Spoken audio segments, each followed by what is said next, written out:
How's it going, YouTube? Right, over the time we've done a few different systems from Seicane.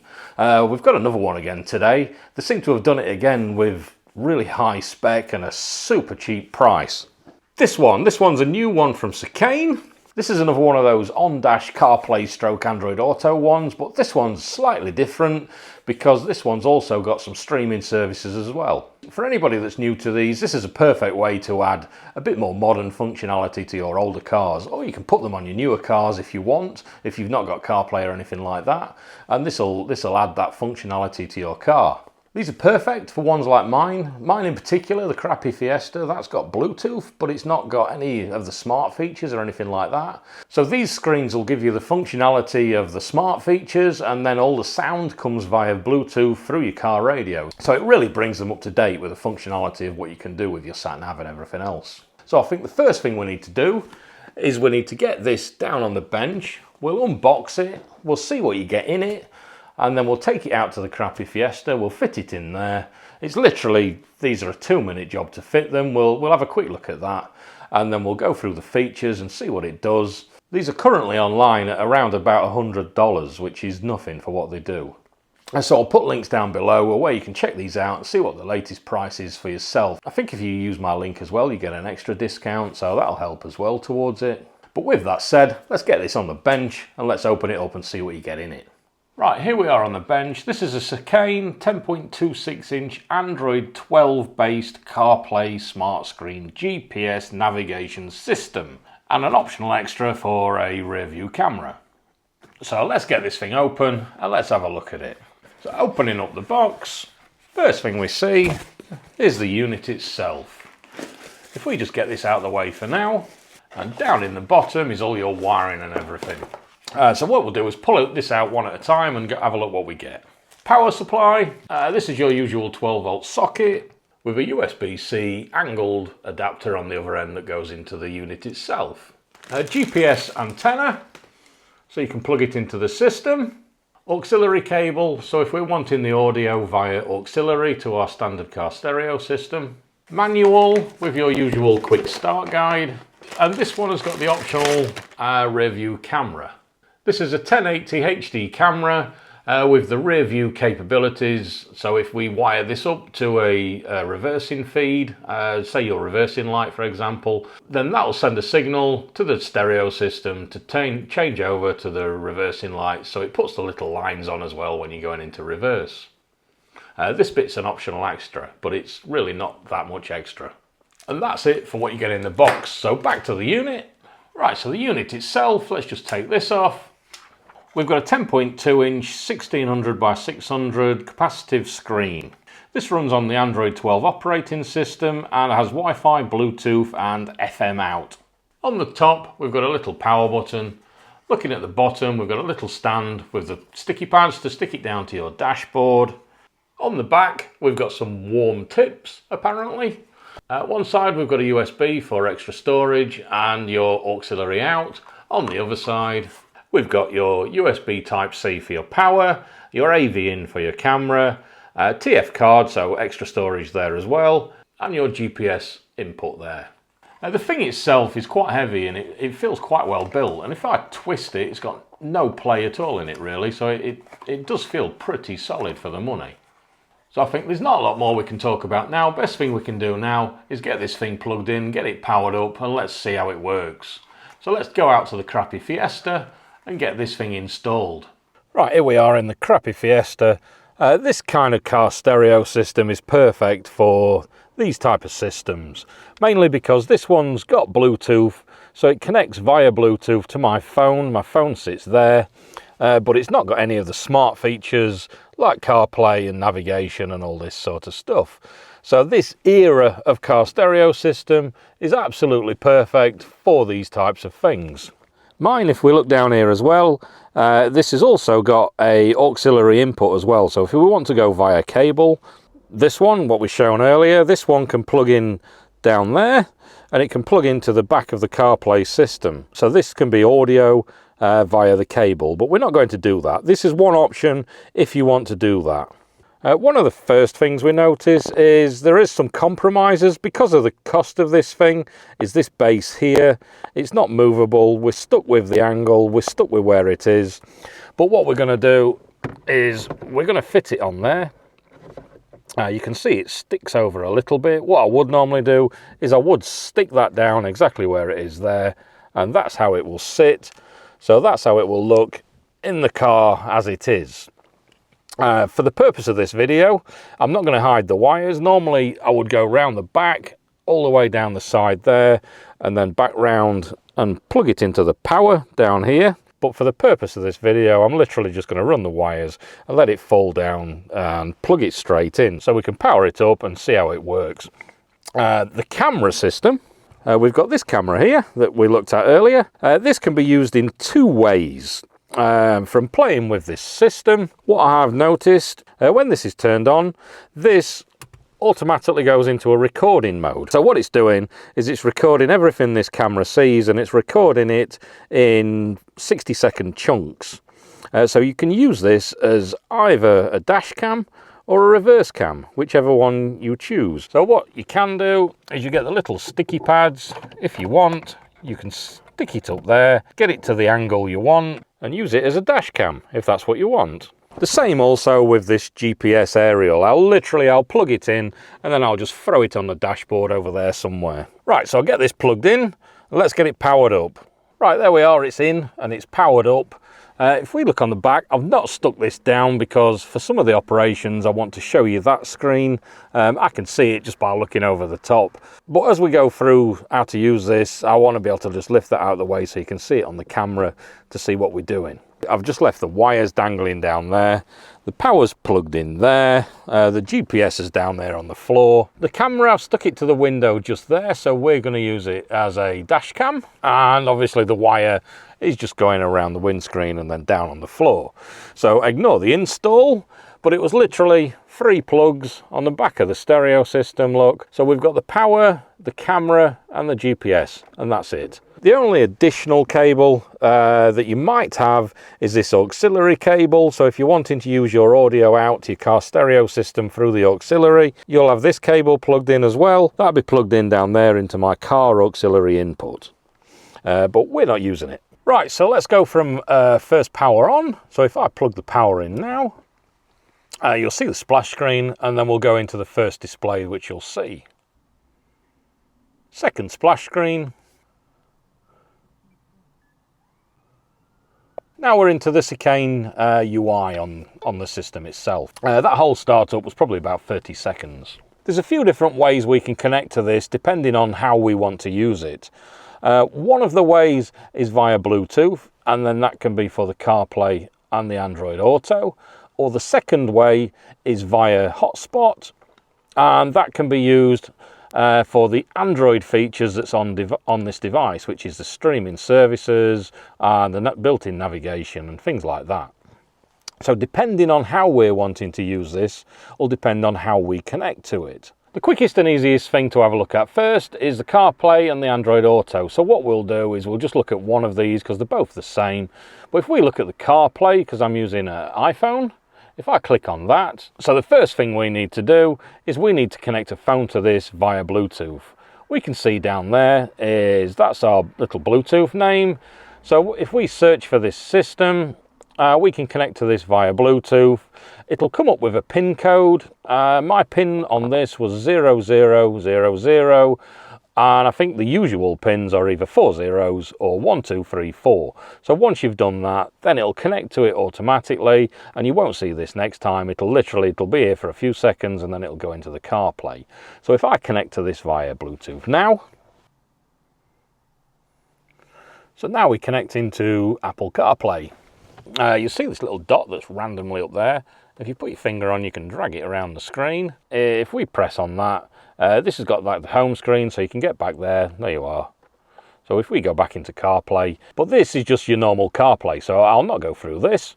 Everybody knows this. If we go back to the home screen, so now we're connected via Bluetooth. Whenever you want your CarPlay, you just press on your CarPlay button and you're straight into it. Same with Android Auto. If you was connecting via Android Auto, that would be exactly the same.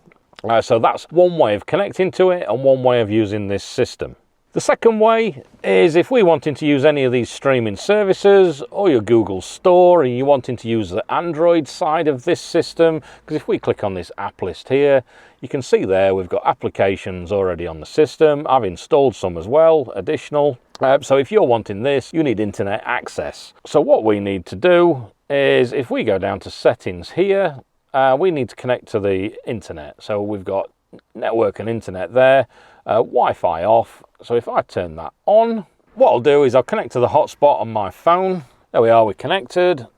So now we can use all of the Android side of this system. An Apple thing is you can't use CarPlay and hotspot at the same time because CarPlay kind of uses Wi-Fi in the background. To use this system in this way, it's either one or the other. You either need to use CarPlay or you need to use your hotspot, and then you can use the Android side of it. Now we've got internet, so if I click on Google Store, we can go in, and as you can see, we've got the Google Store. I've put this into dark mode already just because it looks a bit nicer. So now we've got all of the usual apps. The only one I found that probably you might want that doesn't work properly is Netflix. You see, this says this app will not work for your device. But as you can see, I've downloaded a couple. So we've got Sky Go, that worked, Amazon Prime. So we've got Amazon Prime working. One thing it does do is this little bar down the left, that seems to stay there all of the time. So even if you're watching a video, that little bar stays there. On the YouTube app, it doesn't do that. If I go to one of my videos, as you can see, the bar's gone. If I go into one of my videos, just to show you, obviously it's a 16:9 display. So you're going to get these bars at either side. Currently we're coming out of the internal speakers on this. We'll have a look how to get the sound in different ways to your vehicle in a second. But as you can see, you can play your streaming services there. So I wouldn't obviously recommend this while you're driving. But if you're parked up somewhere, you're having a bit of lunch, you want to catch up on your YouTube video or watch your next season of whatever, then you can. Also in the apps, obviously you've got Twitch and you've got other things. Right, so the next thing we need to look at is if we have a look at this camera. I've got it up on my windscreen. As you can see there, up in the corner, it's automatically recording. We've got a few little bits of information on this, like we've got the GPS location of where we are, the speed at the time and date. So this can be used in an accident if you so wish. So if we go into apps and then video, this will stop it recording. So as you can see in your video, these are all your saved videos from the recordings, and these are into 1 minute chunks. What we need to do now is we need to look at the different ways of getting the sound output out of this into your car stereo system. Right, so we've got some different options. If we go to this audio out menu here, this will show the different options that we've got available to get the sound to your car stereo system. The current one is native audio, which is the internal speaker on the system. We can turn that on or off there. Next one down is the auxiliary cable, which you can see we've not got that plugged in. We've got FM audio output. So what that will do is this will transmit the sound at a frequency which we can set in the settings. We'll have a look at this in a minute. And what you can do is your car radio system, you can put that on FM receiver and tune it into the same frequency, and then it'll pick up this FM transmitter here. Right, if we skip Bluetooth transmit a second and just go down to this Bluetooth projection, this is the one I normally use because this car stereo has got Bluetooth built into it, so my phone will connect to that anyway. So what it does, the sound will be connected to the car stereo system, but you can control what the phone is doing via the CarPlay here. So if I move this out of the way a second, if you look down in the bottom right hand corner, you can see the blue light on to say that I'm connected via Bluetooth by my phone, and the car stereo system is set to auxiliary. So whatever's coming out of my phone will come out of the speakers. that's the setup that I like to run. So if we go back up one now, this will make sense. You've got Bluetooth transmit. What this does is if you're connected via hotspot to this, this display can connect directly to your car stereo system via Bluetooth. So if you're watching your YouTube and things like that, your streaming services, then you can connect to your car stereo system that way. And then any sound coming out of this for your streaming services will come out of your car stereo system. So if we turn that on, what you can see is it turns the Bluetooth projection off and it turns that one on. So now if we go into more settings, we can press scan and find the vehicle.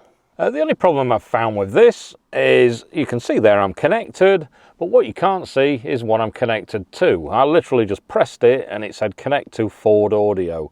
So I want to know which one's actually the car. But now we're connected, let's have a quick look. As you can see there, bottom right hand corner, we've got the little blue light on and we're in auxiliary mode on the car stereo. In this mode, if we go to CarPlay, you can't actually do CarPlay and Android Auto because it says please open Bluetooth projection. But what we can do is all this streaming services and all these sort of things, then we can use, and then that'll connect to the audio of the car. So if I give this internet through hotspot, go to YouTube, back to my video again, and as you can see now, the sound's coming out of the car stereo system. Then let's have a quick look through what it'll do. There you are. Right, here we are on the desk. This is how it comes. Let's try another one. FM audio. So if we go onto FM, this is our FM transmitter. Click on more settings. As you can see there, I've got it set to 90.50. What you need to do is you need to find a frequency that's not busy. So as you can see there, it's set at 90.50. If I turn that up, we've got nothing, just static on there. So it's a nice clear radio station. Back out at FM audio, if we turn that on, you can hear the static stopped. And that is because now this is transmitting at this 90.50 and the radio is receiving at 90.50. So now if we go back home, we'll go back into this YouTube video again because we're still using hotspot. And now you'll see, if I can turn the volume up and down, that'll run the battery out of your phone. We've got the sound connected now via FM. What we can do is, whilst we're in this FM mode, if I connect to CarPlay, I'll have to turn off my hotspot. Right, and in CarPlay, if I go to music, I've got some royalty-free music set up here. So if I press play now, what you'll see is this music is coming out of the FM again. Turn that down. So in this mode, in the FM mode, you can easily swap between the Android system here and the CarPlay system there without any messing about with the audio system. That's the same as well if you're connecting by the auxiliary cable. That's exactly the same. There's no messing around between the two systems. But the Bluetooth, you've got a bit of changing around to do if you're wanting to change between this system to watch the streaming services or the CarPlay system. You just have to change between Bluetooth transmit or Bluetooth projection if you're wanting to use the Bluetooth. Or your other option is you can use the BT projection for your CarPlay stuff, and you can use native audio if you turn that on. So when you're watching any YouTube videos or any streaming services, it'll come out of this internal speaker. So there's your audio output options. If we go into settings here, it's got some little quick options there where you can swap between your audio settings. Also the screen control, this is an adaptive screen, so it will auto dim with the light. A notable thing to mention. So they're the main things we need to look at with this system. Obviously you've got mirror link and other things like that as well. You can't change the background on this main UI, it stays like this. The only thing I find with these cheaper systems is when you're swapping between things like this Android system and the CarPlay system, and swapping between things like these Bluetooth settings, it can be a little bit clunky and it doesn't always work fast and smoothly like you'd expect. But for the price of the system, you can't really complain too much. Right, so there you have it, a super cheap little system from Seicane. It's a little bit clunky in places, but to be honest, for that sort of money you expect it, but it's not too bad overall. Like I said, check out the links below. I'll put links to where you can have a look at this thing. Like the video if you liked it. Subscribe if you want to see some more. and I'll catch you guys in another video. Cheers.